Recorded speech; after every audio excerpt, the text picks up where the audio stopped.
able of understanding other people's pain or feelings, that what he does is for his own pleasure without any concern of the other person. And he does not feel guilty or remorseful for what he does. One of history's most prolific and terrifying serial killers preyed on the innocent. Pedro López, known as the Monster of the Andes, confessed to the brutal murders of hundreds of young girls across Colombia, Ecuador, and Peru. Join us on a journey to unravel the unsettling and chilling intricacies of his despicable acts. Es extranjero y si usted no tiene la documentación en regla, yo no puedo ponerle en libertad. ¿Cuántas violaciones realmente cometió Pedro Alonso? Yo no cometía, yo estoy implicado como cómplice, claro que participé en el hecho. Pedro Alonso López was born into a life of poverty and abuse on October 8, 1948, in Colombia. His childhood was marked by extreme hardship, a broken family, and early exposure to violence. These formative years laid the groundwork for the monstrous behavior that would later emerge. By the time he was a teenager, López had already developed a pattern of criminal behavior. However, it wasn't until the 1970s that his crimes escalated to a level of unimaginable horror. López began his killing spree in Colombia, but soon moved to Ecuador and Peru, where he found easy prey among the impoverished and often neglected young girls of these regions. López's method was as cunning as it was horrifying. He would lure young girls with the promise of gifts or jobs, gaining their trust before leading them to isolated areas. Once there, he would assault and strangle them, often burying their bodies in shallow graves. One of the most disturbing aspects of López's crimes was his lack of remorse.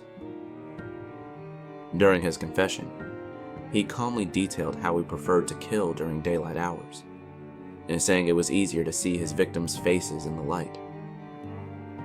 His chilling words revealed a man completely detached from the horror of his actions. In 1980, López was finally captured in Ecuador after an attempted abduction.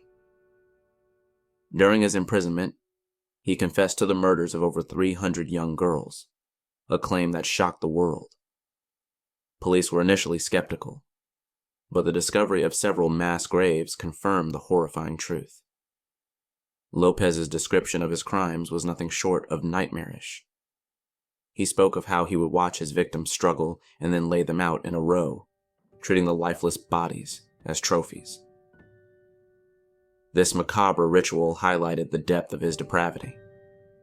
Despite confessing to such a staggering number of murders, Pedro López's fate took a controversial turn.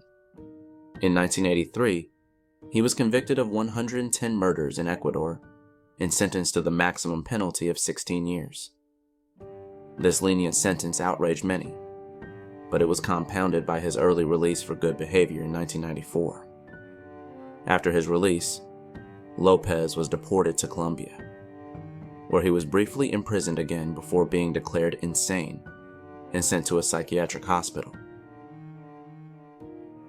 Astonishingly, in 1998, he was declared sane and released on bail.